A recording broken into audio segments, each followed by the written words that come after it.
Oman തീരത്ത് ഇറാന്റെ ആക്രമണം. കപ്പൽ ആക്രമണത്തിൽ ഒരു ഇന്ത്യക്കാരൻ മരിച്ചു. അമേരിക്കൻ യുദ്ധവിമാനങ്ങൾ കുവൈറ്റിൽ തകർന്നു വീണു. സൗദിയിലെ അരാംകോ റിഫൈനറിയിൽ ആക്രമണം. തീപിടുത്തമുണ്ടായത് ഡ്രോണുകളുടെ അവശിഷ്ടങ്ങൾ വീണ്.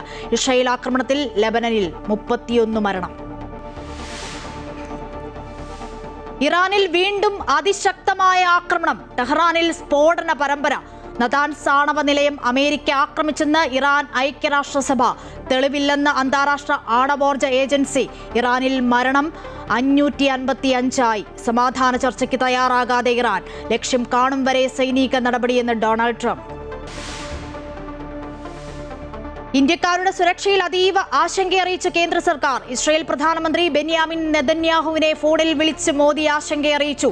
ഇന്ത്യക്കാരോടുള്ള കരുതലിൽ UAE നന്ദി അറിയിച്ച് പ്രധാനമന്ത്രി. അന്താരാഷ്ട്ര വിമാന സർവീസുകൾ ഇന്നും റദ്ദാക്കി. ഗൾഫിൽ SSLC+2 പരീക്ഷകൾ മാറ്റി. പുതിയ തീയതികൾ പിന്നീട് പ്രഖ്യാപിക്കും.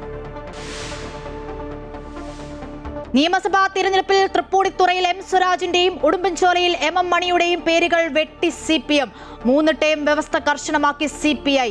6 സിറ്റിംഗ് MLA-മാർക്ക് ഇത്തവണ സീറ്റില്ല. ഇടതുമുന്നണിയിൽ ഉഭയകക്ഷി ചർച്ചകൾ തുടരുന്നു. 13 സീറ്റ് വേണമെന്ന ആവശ്യത്തിൽ ഉറച്ച് കേരള കോൺഗ്രസ്. ശബരിമലയിലെ യുവതീ പ്രവേശനത്തിൽ നിലപാട് മാറ്റി ദേവസ്വം ബോർഡ്. ശബരിമലയിൽ ആചാരം സംരക്ഷിക്കുമെന്ന് ദേവസ്വം ബോർഡ്. 2019 സത്യവാങ്മൂലം സുപ്രീം കോടതിയിൽ തിരുത്തും. അയ്യപ്പ സംഗമത്തിന്റെ കണക്കുകളും രേഖകളും ഹാജരാക്കാത്തതിൽ കടുത്ത അതൃപ്തി രേഖപ്പെടുത്തി ഹൈക്കോടതി.